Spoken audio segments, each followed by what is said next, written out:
Ladies and gentlemen, welcome to the main event.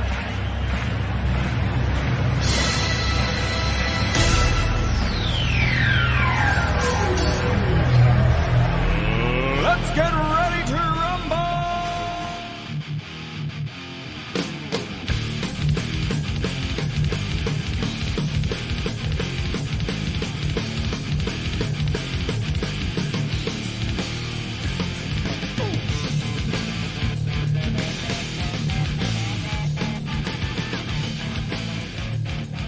And that's right, everybody. Welcome back once again to another edition of the Best Seat in the House podcast. As always, I'm your host, Rob Cramer, joined by my co-host, Daniel Bobo Curlin. And Dan, how you doing today, buddy? Doing good. Just enjoyed some day baseball at the Brooklyn Cyclones game over in Coney Island. It was a great time. Nice, perfect summer weather at a minor league ballpark at a great place for that feels like a kind of a summer vacation vibe when you can't travel so far. Very, very cool, man. And the Mets won today, right? The Cyclones, that is. Yeah. The Cyclones did win, of course. They did win, and they're in position. And right now, if their season ended today, they'd be in position to make the South Atlantic League playoffs. Very nice, very nice. Yeah, the Cyclones, have some of that young talent that the Mets have piped into their system recently, and they got some of these kids that have been coming in through these recent trades in Single A. They've got some of these kids in Double A. They even have some of these kids in rookie ball at 17 and 18-year-olds. So it's going to be really interesting to see, and let's start there. As a matter of fact, Dan, talking about all these young kids, we are now over a week removed from the August 1st trade deadline. And me and you reacted last week, and we had, understandable reactions to how the Mets conducted themselves on that day, where they, and the couple of days prior to that, where they traded Scherzer, they traded Verlander, they traded Canna, they traded, a good portion of the team. Now that we're about a week away or removed from that, and we've had some time to let it sink in, how do you feel about it, Dan? Especially having just seen the some of that young talent over there in Brooklyn. Well, some of that young talent we got to see looks good so far. What I got to see today. Also, I have to say, it does feel weird that it still sinks in that we just have tapped out of the playoff race, but it just feels weird. So there's almost like you got most of August and September left. It's gonna be a lot to go through, and a lot of industrial size Stella to get through this season. Yeah, I know what you mean, man. Especially, coming out of that, out of the trade deadline, they had the 3-game series against Kansas City and the 3-game series against the Baltimore Orioles. All 6 on the road, all 6 games, which did not go the Mets' way. 0-6 road trip. Really just, they lost games that road trip every way possible right there. And that was just just a nightmare road trip. It just feels like it's the rest of the season without literally a bullpen. Not much starting pitching except for Senga, and it's like I could tell that some of the best players on the team. I could tell there's players that feel like the life was drained out of them, falling out of. Yeah, you're right. I agree with you, man. Some of these guys just look dazed and confused. Yeah, I don't blame them. They just feel like just the lifeblood of the team just was. It just feels like a down. They just feel the effects of it being a down year. I guess it's a real thing. Yeah. You just feel like you've just fell out of it within a day span. You're gonna feel it, and after that, the last couple of games, I feel like they're kind of now kind of starting to handle it a bit better. Yeah, well, I agree with you because they came out swinging on Monday when they took the first game of the series against the Cubs, 11-2 or 11-3, whatever the final was. They ended up really having a good game, and they ended up losing last night, but now tonight, as we're talking about this, the Mets are about it's a 6:30 on Wednesday night. We're recording this, so in about a half hour, the Mets are set to take on the Cubs right now, looking for their first series win since this whole sell-off and trade deadline business started. The funny thing is, Dan, the Mets are still only 7.5 games out of a playoff spot. Now, I'm not getting any crazy ideas that the Mets are going to be going on a playoff run, but isn't it crazy that they're still only 7.5 games out and all of this has gone down? It's crazy. I just hope. I don't know. I just rather it's a situation where we just are not in contention by early September or something, and us coming so close but not having enough to really get in playoff position. Because I feel like it could easily pull into a situation like what happened with the Orioles last year. They sold off their team a little too early, and they were kind of like on the edge of making it, not making it. They just didn't make it. They looked like they didn't have enough to really make it because they had traded enough their players. It looked like that maybe they kind of traded their best players too soon. That's what that's true. I feel like that could happen with the Mets. That's Oh yeah, no, no doubt about it. Yeah, I just feel like there's the rest of this season. There's going to be one of two ways they're not going to make it. It's either going to be come close but not quite have enough to really do anything, or just falling out of contention and before somewhere in early September.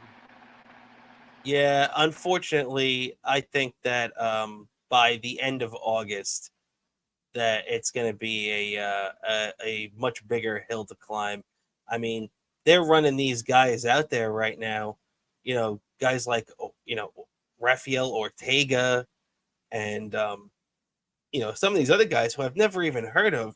What I don't understand is, how is it that the Mets trade their two best pitchers and they're hitting, aside from the Monday game against the first game against the Cubs.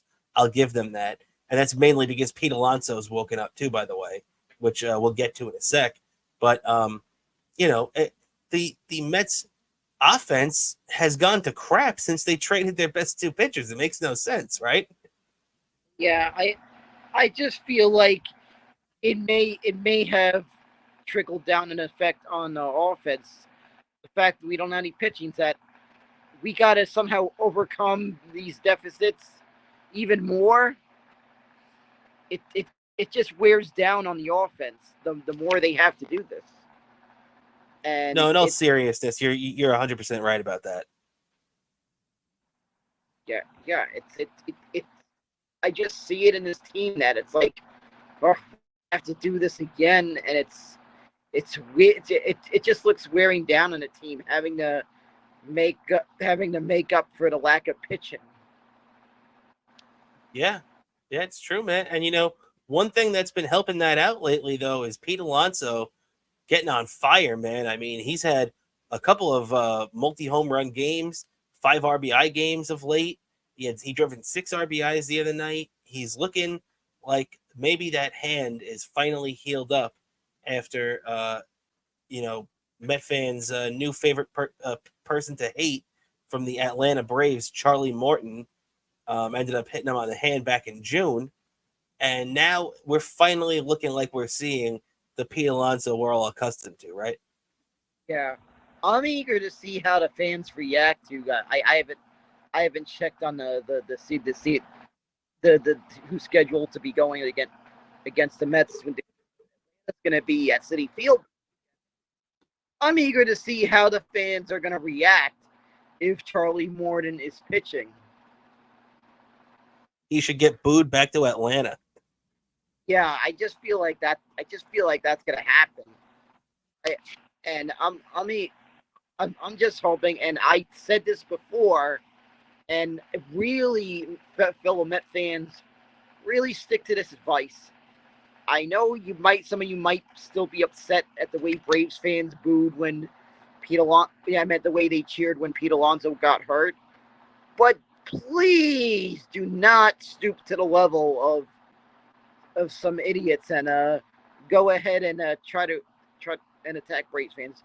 Do not stoop to that level. I'm really serious about that. I mean, well, you guys, we're better than that. Doing Exactly. something dumb like attack the opponent's fans. That's the lowest of lows anyone could do as a fan, regardless of who your favorite team is. That's the lowest of lows to do that. You're 100% right, Dan. And if there's one thing about Met fans, it's that Met fans are class acts, right? Yeah, and please uphold to that, and just uphold to that, and don't attack the Braves fans. We don't need this. We don't need this stigma, and Yeah. we're better than that. I know some of us. I was up. That annoyed me when I saw the Braves fans cheering when Alonso got hurt. That was disgusting what the Braves fans did. But I'm not gonna stoop to the level of the stupidity I saw in that crowd and attack Braves fans. I'm not gonna do that, and neither should any of you attending any of the games this weekend. Do Exactly. not even do that.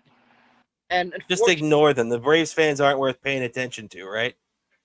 yeah, it's not worth that. Leave the conflict, whatever, on the field. Leave it on the field. Well said.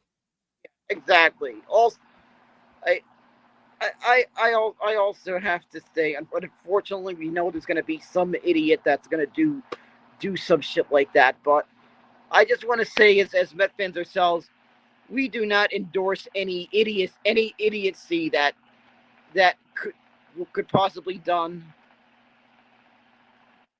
Yeah, I don't think we're going to have to worry about that, Dan. Especially, I think there might be more retaliation from both the team and the fans if the Mets were better and if we were in more of a pennant race. You know what I mean? If it was more like last year and it was a little bit more of a heated race.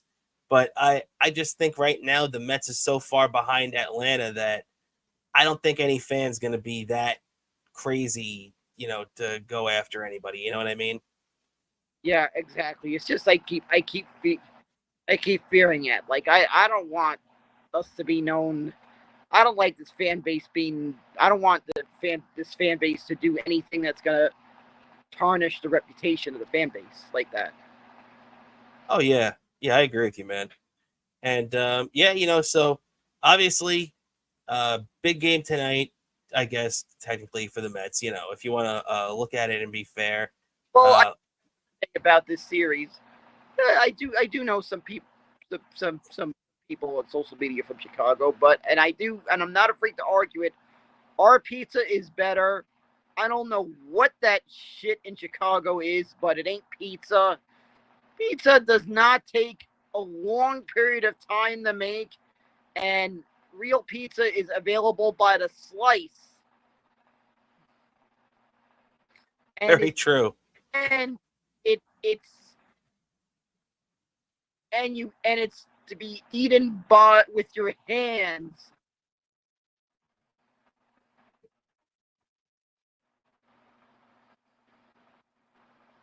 Dan, are you there? Here, can you hear me? Okay, yeah, I can hear you now. Yes, and very good point about the pizza. You were absolutely correct. Um, but yeah, so if we're gonna let's keep it moving along now, as yeah, the from the Mets perspective, obviously things are starting to wind down. Me and you as Met fans. We're keeping an eye on our Mets, but we're starting to get into football mode. We're going to get into football in a couple of minutes, but let's keep our eye on baseball for a couple of more minutes and talk about the Yanks. The Yankees right now, they're playing the White Sox tonight, looking to win the series, just like the Mets are. The Yankees did the opposite of the Mets, though. They dropped the opener against the Sox. They won last night 7-1. They're still trying to get their act together. Aaron Judge still doesn't look like Aaron Judge yet. The Yankees are, up and down. They're like a 500 team lately. And another big blow to them as their left-hander who just came back after missing most of the season due to an arm injury, Carlos Rodon, back on the IL. Dan, what do you think about the Yankees right now? It looks like they're just languishing, and we're not going to be seeing any playoff baseball in New York for the first time since 2014. Yeah, the Yankees look like they're kind of either up or down for a stretch, and then they just look like they're falling flat on their face. And I don't know what it was, but I was watching during the rain. The Met game was in the rain delay. So while the Met game was in the rain delay, I was just looking at the Yankee game, and because I look at some other games that are going on during rain delays, and sometimes then they just looked flat that entire game. Yeah, it's true, and you could say that about a lot of the Yankee games this year. That lineup, man, I just cannot believe that the Yankees left this lineup this bare. The Mets, obviously, a couple of injuries and situations, things happen. The people underperformed, and it looks worse than it is. But when you look at the Yankees, man, they are running lineups out there that are just completely the opposite of lineups we've seen the Yankees run out there, where there's like an all-star at every position. That's not the case for this Yankee team. They lack star power, and they lack the top end talent that especially is in their division, the AL East. That's why they're in last place right now, right? Yeah, they just lack more talent, and I feel the rest of the division has caught up to the Yankees. The AL East looks like a highly contested division. I think it's going to go down to the last weekend. Oh yeah, I definitely agree. That division with Baltimore and Tampa Bay at the top there. Obviously, the Blue Jays are still in the mix. The Red Sox, they're kind of on the peripheral, just like the Yankees. But hey, the Yankees right now are just sitting there in last place, and I agree with you though that AL East is going to be a run until the end of the season. But speaking of the Yankees and everything, there's one thing that I did want to talk to you, Dan, and it was a very interesting thing that new Yankees relief pitcher Kenyon Middleton brought up. He was talking about right after his trade to the Yankees, how he was happy that he got traded to the Yankees because the White Sox, he was talking about their clubhouse culture, and they lacked rules and accountability over there. And he said even rookies would be sleeping in the bullpen during games, and that there was just a whole lack of accountability going on there. What did you think when you heard that, Dan? I mean, Kenyon Middleton even said that as soon as he heard he got traded to the Yankees, he shaved his beard immediately because he wanted to be on a team that has those kind of rules. So, what did you think when you heard that? That surprised me about that. But yeah, just this team just feels like they're flat. There's not really any team chemistry here. No, you're right about that, and you might have not heard because I saw your camera restarted. You got booted out for a second, but what I was saying was that it's very interesting how he was talking about the lack of accountability with the White Sox. What do you think that starts at? Do you think that's because a lack of leadership from the manager? Do you think that that's something that maybe ownership creates out there? Like, what do you think are the reasons for that a player would be so turned off by that with an organization? It's probably management and even all the way down to the coaching staff. Yeah. Oh, no doubt about it. I mean, it comes down to the coaching staff because especially that's the thing that gets me too, is that, you are a Major League Baseball player. You're a rookie. First off, what the hell are you doing sleeping in the bullpen? I mean, I know it's easier said than done. These guys, work crazy hours. They probably don't get a lot of time for sleep in this job. A lot of the time they're running 5-6 days a week. I get it. I totally get it. But the fact of the matter is rookies especially should not be sleeping in your bullpen. And, that shows that your bullpen coach doesn't have control of the thing going on down there. Obviously, their manager's at fault too because everything falls under him too. But the bullpen coach has to be held accountable. How is that something that's even allowed in Chicago? I remember going to Mets training camp all these years. I've been a big attendee of spring training over the years. And I'll tell you this much: the Mets had a lot of good pitching coaches. One of them being a guy that we got familiar with down there, Ricky Bonas. And there's no way Ricky Bonas would have tolerated any nonsense like that going on with the Mets. And, let's remember the Mets can be an organization that has a little chaos going on every once in a while. So one thing I will say is that it's nice to see this going on with another team and not the Mets right there. Yeah, exactly. But really, is this? How do you see a major league franchise do this? Like, that just shocks me. Yeah, very unprofessional. It's there's one thing we always heard is that being in Major League Baseball and playing a professional sport like that is an honor and a privilege. And when you're doing stuff like that, you're not treating it like that. So that's obviously gonna get under people's skin. So and with that, let's keep it moving along, Dan. I did want to touch on some football now that me and you are going to be moving on. Have you been paying attention much to Giants training camp so far?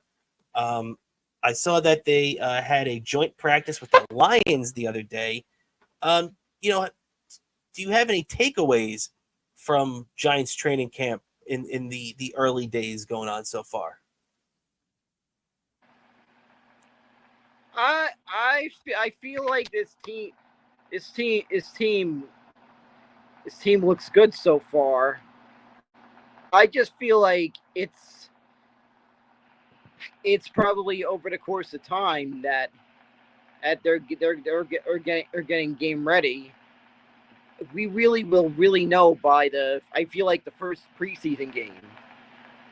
During this whole during the early stages of preseason, I feel like the second preseason game is more the gauge of things. The third preseason game might be more of a throwaway because they really don't bring in the starters enough to really give us a gauge on things.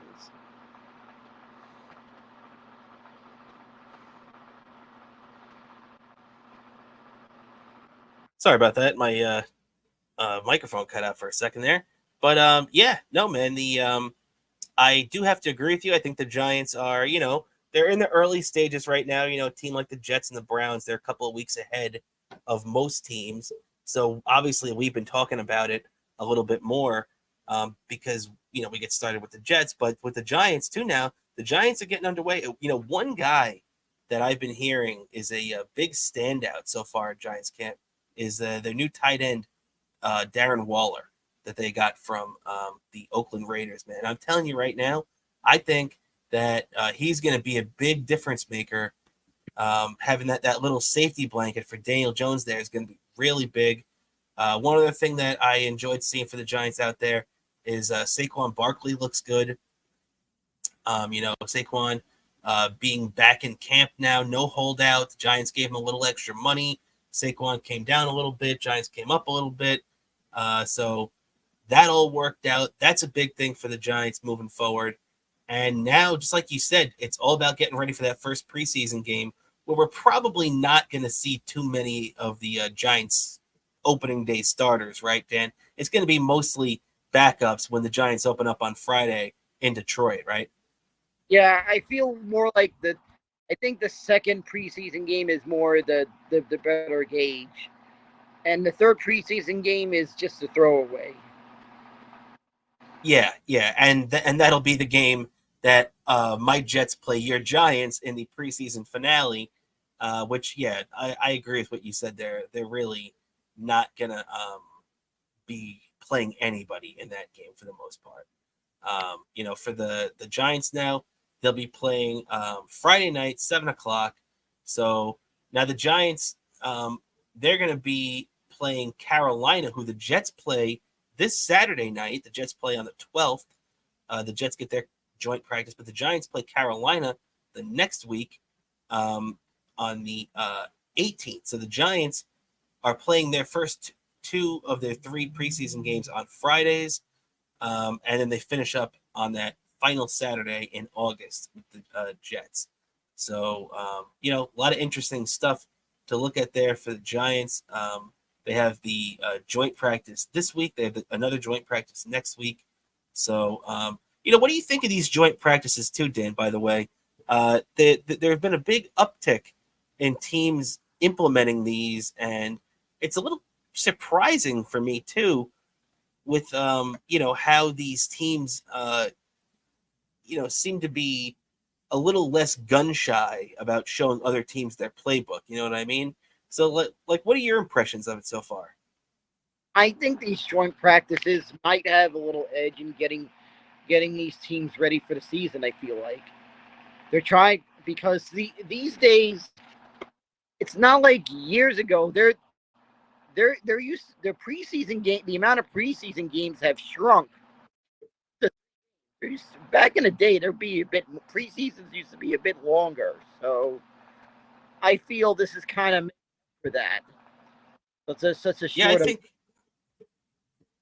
Yeah, man, I think you're definitely right about that. I mean, I remember being a kid, and the NFL preseason was 5 games back then. I don't know if you remember that too in the 90s. And then at some point they changed it. And then for most of the last 25, 30 years, it's been a 4-game preseason. And then we know ever since COVID, they knocked it down to 3. And I mean, just like you said too, look, the Giants play 3 preseason games, right? The third game against the Jets, me and you both just acknowledged nobody's going to play in that game. So think about that. We went in about 30 years from playing 5 preseason games to now the Giants pretty much only play 2 that even barely matter, where Daniel Jones, Saquon Barkley, and a lot of these starters really aren't even going to be playing, right? Yeah, exactly. So this might be a good thing. Plus, I don't mind these joint practices as long as they don't do it against teams in their division, or maybe more specifically, teams they're not going to face during the season. I think that's the key to it. I think you're right. And I also think that's why we're not going to see a joint practice with the Jets and the Giants, because they play each other in the regular season. So, and I do agree exactly. I think you hit the nail on the head 100% when you said that, since they used to play more preseason games, it wasn't really necessary to have these joint practices. But, now with the lack of time on the field for the most part, specifically in game situations like the preseason games would give you, it really makes it necessary to have practices like this, right? Yeah, exactly. So it's kind of out of necessity these days with the joint practices. Yeah, absolutely, man. And as we're talking about that too, the Giants had their joint practice starting yesterday. Now the Jets just had their joint practice start today. as the Jets arrived in Carolina. They had a joint practice against the Panthers where they play on Saturday night. So it's going to be nice in the next couple of days seeing these things, get tested out and seeing how Rodgers looks against a different defense.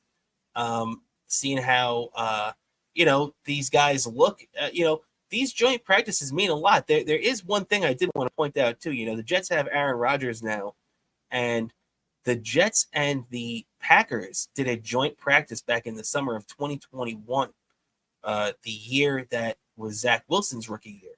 So, he even has acknowledged since then that seeing the Jets that up close, not only the regular season game they played last year, but with that joint practice and seeing Robert Saleh up close, really kind of laid the groundwork for him coming here. So these joint practices can really be meant for a lot of things, right, Dan?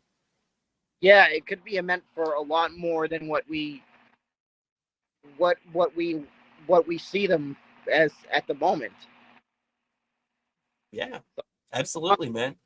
Sometimes it could recruit a player that's brought in through trade or free agency. Even if you don't realize it at the time. Yeah, exactly. As you had just mentioned a little earlier about Aaron Rodgers probably going to the Jets because of what he saw during a joint practice in 2021. Yeah, I mean, it definitely didn't hurt, especially when it gives a guy like him a chance to meet the Jets coaching staff and stuff like that. So it definitely didn't hurt if you ask me. So the Jets also getting ready for a preseason game this weekend, Jets and the Giants. So, man, I mean, after this weekend, we're going to be full go football. I can't believe it's here, man. The other thing that I can't believe, too, is that, me and you talked about for a couple of months the prospect of the Jets playing on Hard Knocks. They're going to be chosen for HBO, and this was the rumor, and then it finally ended up coming to pass just a couple of weeks ago, about a week before training camp, really, which was kind of crazy and cutting it close. But last night was the debut of Hard Knocks on HBO. Dan, did you get a chance to catch any of that? I did not get a chance to catch it yet. I have recorded it on my DVR in case there's some specific moment that should probably be referenced. Oh, yeah. Well, I mean, I wouldn't say that there was a specific moment, but I would say that, they did a really good job. They really did a phenomenal job. The Jets have an in-house version of Hard Knocks called One Jets Drive. And that comes out on Mondays, and the first episode came out on Monday. So yesterday was Tuesday, and the first episode of Hard Knocks comes out on Tuesday. So now we're going to have a competing thing over the next few months where, or I'm sorry, not months, but weeks until opening night, where it's going to be, One Jets Drive on Monday, Hard Knocks on Tuesday. And, I got to say, I got to give a lot of credit to the Jets in-house team. They do a really, really phenomenal job with One Jets Drive. But seeing the Jets on Hard Knocks and just the in-depth looks at how these guys react and in there, it was just a really, really eye-opening thing. I'm telling you, Dan, at some point in the next couple of years, the Giants are going to end up being on there because they haven't been there yet. And there's no doubt in my mind that at some point in the next 5 years or so, the Giants are going to be on there. And you're going to love every second of it, man, because you see these guys in a way that you don't see. And, any worry that I had about this being a distraction or anything like that was really put to bed by that first episode. And I really loved every second of it. I have to say, from Pat, what really a thing that the team kind of had the final say on the decision whether they were asked by HBO to do Hard Knocks. From what I gather, now kind of a little bit of a difference and some agreement with the players' union or whatever the NFL reached an agreement with. They kind of have to do it now because I've heard in the past Giants ownership and stuff has refused offers from HBO to do Hard Knocks, but now that it's kind of in a situation where they could be kind of forced to do it, it's gonna inevitably happen that I'll be watching the Giants, the Hard Knocks. Oh yeah, I think that's coming, and I think you're gonna love it, man. Because you know what, too, and I think I don't blame the Giants management because just like you said too, the Giants have definitely turned it down in the past. They've definitely had the opportunity to be on Hard Knocks and have turned it down every time. But I think Giants management had the same misconception that a lot of other teams had. About the invasiveness of this. But the fact of the matter is that it's not just HBO. The filming and everything is done by NFL Films, and they don't want your team to look bad. They don't want to expose state secrets and screw you over during the regular season. They want to make you look like $1 million, and that's what they did. I mean, last night, if you watched this thing last night, you would come out of it thinking that Zach Wilson is going to be the second coming of John Elway. That's how good they made him look last night. And, it's phenomenal. And one thing I found really interesting, too, before we went into all this is that former Jets GM Mike Tannenbaum was talking about his experience with Hard Knocks. Obviously, the Jets were back on Hard Knocks in 2010. And he was talking about how in 2009, they came to him and said, hey, we really want you guys and Rex Ryan on this team. We think it would be phenomenal. And he said, no, we don't want any part of it. Well, Rex really didn't know about that at the time. Then the following year, Rex got wise to it, and HBO asked again, and that solidified it. Rex was like, we have to do it. And Tannenbaum wasn't happy about it, but he bit the bullet and did it. And then reflecting on that, he said that it was one of the greatest experiences he had as the GM.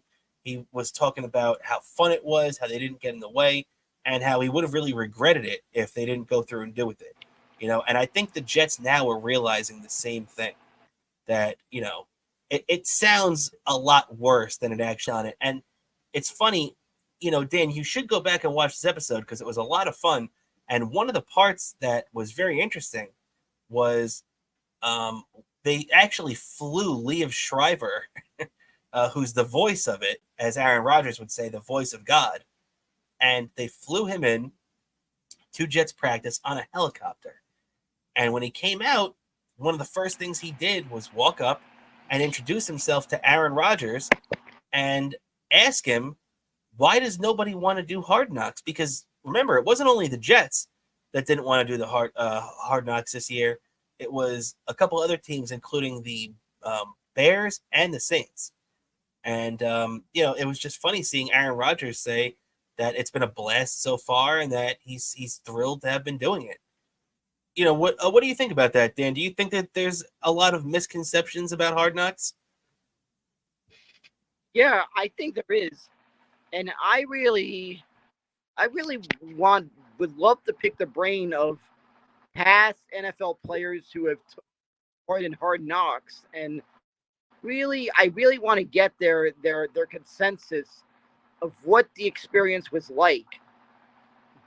Having a little bit more, I guess, cameras around them during training camp than the normal training, what they normally have. And I think it's especially want to pick the brains of, especially maybe some players that have, for example, maybe some players from the Jets may on it this year, and even on the 2010, the 2000 and I think it was 2011 they were on Hard Knocks, right? It was 2010, but you're close enough. Yeah. And you're 100% right, Dan. I want to get a consensus because I feel the reason specifically is because New York media has there's already a lot of cameras on you playing in New York. So Yep. I want to really get a consensus of how that's like adding that extra camera that's really extra, trying to, I guess, capture footage and film. Doing this documentary stuff. In addition to in addition to the press they're normally have around them during training camp. Yeah, that's a good point, man. And actually, it's funny you bring that up because I was just thinking to myself too when you first said that, um, about all the Jets that I've heard recently talk about the good experience that Hard Knocks was. Like I've heard Nick Mangold on ESPN with our buddy Jake Asman, who had him on a couple of weeks ago. The former Jet center. I've heard a bunch of those guys, Bart Scott, LaDainian Tomlinson, Mark Sanchez, former D end Mike DeVito. I've heard a lot of Jets all talk glowingly about how good their experience was with Hard Knocks. So I think you're right on about that too, with seeing how it differed. But maybe it's just the fact that when you are playing in New York, like you said, you're used to having all those cameras on you. So maybe just a couple of extra ones with Hard Knocks, it doesn't really faze them too much. Yeah, I feel like they're more, I guess I could say, better equipped when you're playing in a market that has a lot of media attention. Might be better Yeah. having extra distraction during a training camp. Yeah, you're absolutely right, man. And speaking of a distraction during training camp, it was a distraction for the fans. I'll tell you that much. As right before the Jets headed out for the Hall of Fame game last week, which they lost, we really haven't covered it today because, to be honest, it really doesn't matter. The Jets lost to the Browns in the Hall of Fame game. Amazing, amazing induction ceremonies from Joe Klecko and Darrelle Revis, by the way, Dan. Before we move on to Dalvin Cook, did you get to see any of those Hall of Fame inductions? Because it was really, really cool seeing all that green and white out there take over Canton, Ohio for two Jets legends going in the Hall. I looked at some highlights of it. I thought it was interesting, Klecko's speech, how he brought up all these Hall of Fames he's a part of. That's a good point. And I never realized this. Yeah, I mean, I guess he was such a good player, man. I mean, as it's been spoken about, he's the only defensive player ever selected to the Pro Bowl at 3 different positions, and he's also, this is a guy who has had a 20-sack season too, by the way, which not too many people have had. Let's be honest. I mean, Michael Strahan, Mark Gastineau, Joe Klecko, and a handful of other people. I'm not even sure if LT got the 21 year. Did he? I don't think he did. But speaking of Jets that got inducted, I saw an interview on Sports Night. I saw Sport Night. I think it was one of those shows on SNY. They brought up something. I'm surprised that at this rate, they might as well induct Mark Gastineau in a Hall of Fame as well. Yeah, no, I totally agree with you. I think Gastineau's next. I think Gastineau deserves it. This was a guy who, look, I love Joe Klecko as a Jets fan too, and Joe Klecko was, as everybody said, the heart and soul of the New York Sack Exchange. But the guy that really was the glitz and the glamour and the star of the show back then was Mark Gastineau, right? I mean, everybody knew Gastineau back in the day. Yeah, exactly. Also, speaking of the Football Hall of Fame, I saw an interesting tweet by Colin Cosell, who a lot of us know as the PA announcer at Citi Field. But if you're at Met games, you're very familiar with his voice.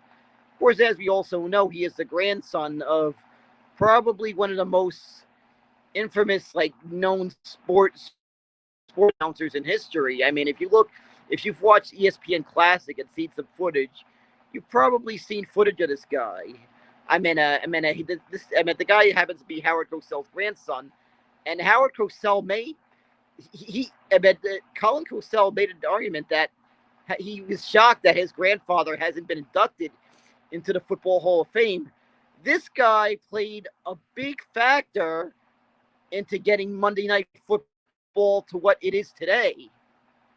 You look at the history of Monday Night Football, you speak to anyone, and I've heard enough from relatives and people who remember what it was like during those days. The Howard Cosell was a big, I guess, a part of the show. You're absolutely right, man. That's a great point, actually. Howard Cosell was the voice of Monday Night Football. And as a matter of fact, to tie it all in, the first ever Monday Night Football game done by Howard Cosell, he was the lead announcer on the first ever one, was the Cleveland Browns against the New York Jets, the first ever Monday Night Football game back in 1970. So you're absolutely right about that. And I'm very surprised to hear that Howard Cosell isn't in the NFL Hall of Fame. I would have 100% thought that he was already in. And I think Colin Cosell is 1,000% right that Howard Cosell absolutely deserves to be in the Hall of Fame. Yeah, exactly. I've actually read some. I think I read this book or something. I think it was titled Monday Night Mayhem. It was really an interesting read, hearing the behind the scenes of what went into making Monday Night Football what it is today. By the way, great read. By the way. Oh yeah, I've heard of that, and absolutely worth checking out, no doubt about that. And just to get back to it before we start wrapping up, as we're coming down to the end here. Free agent running back Dalvin Cook, the former Minnesota Viking, visited Jets camp before they jetted off to Ohio to take part in the Hall of Fame game last week. Dalvin Cook, guy who had 1,100 rushing yards last year, another 300 receiving yards, could still be a very useful piece in this Aaron Rodgers fueled offense for the Jets. Apparently, Rodgers and Cook had been in contact since June.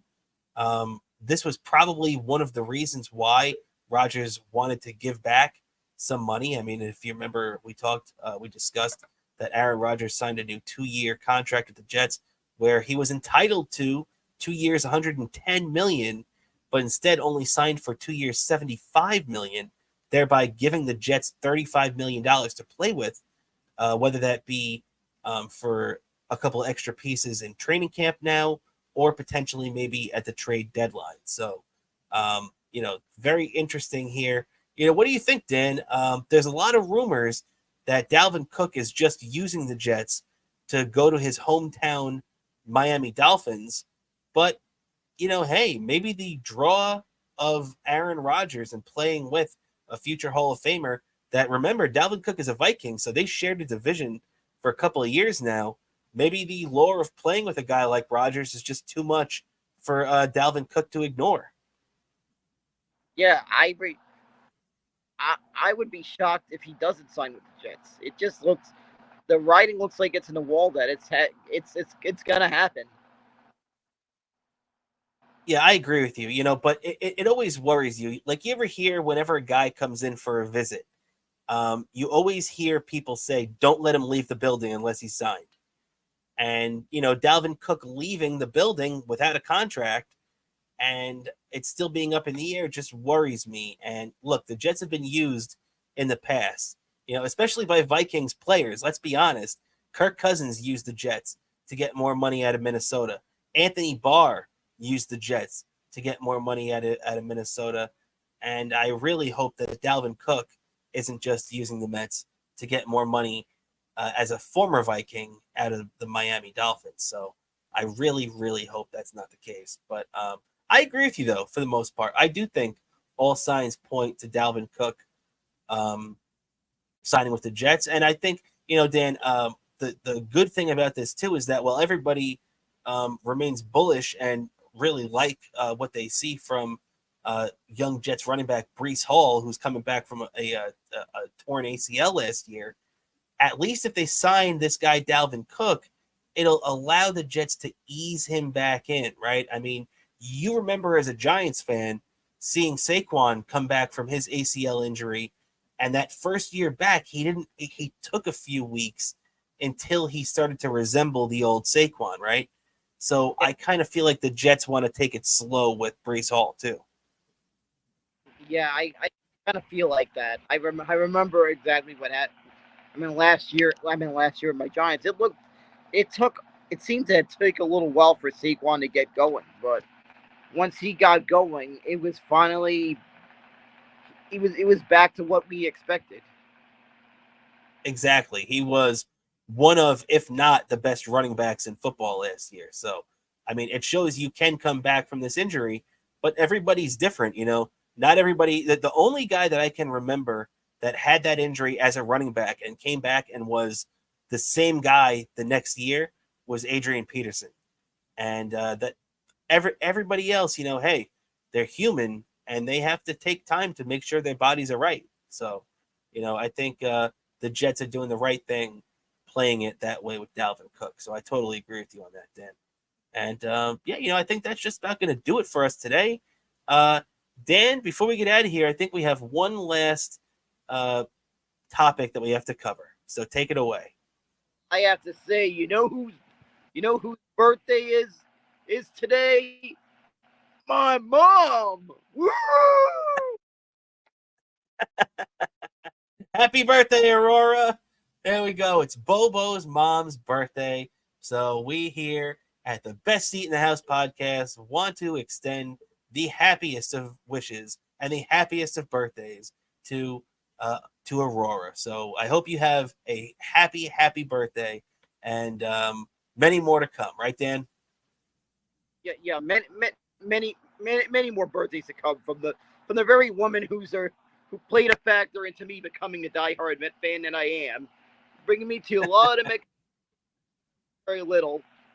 She brought me into this whole fold of being a Met, the ups and downs of being a Met fan, and I'm hoping there's plenty more years, and hopefully my mom gets to see plenty more championships, because it's just gonna be more. It's more better that I have my mom have the woman who I give a lot of credit for introducing me to MLB and the New York Mets, taking me to Shea Stadium when I was very little. Absolutely, man. If anybody deserves another championship, it's your mom, no doubt about it. So happy birthday, Aurora. I hope you have a great one. And that's just about going to do it for us this week on Best Seat in the House. Dan, before we get out of here, do you have any plugs for yourself? Sure, my plugs. I got my Twitter account, Bobo103NYC. Also, my YouTube, Daniel Curlin on YouTube. There's some Bobo content there. Also on Instagram, Bobo718DK.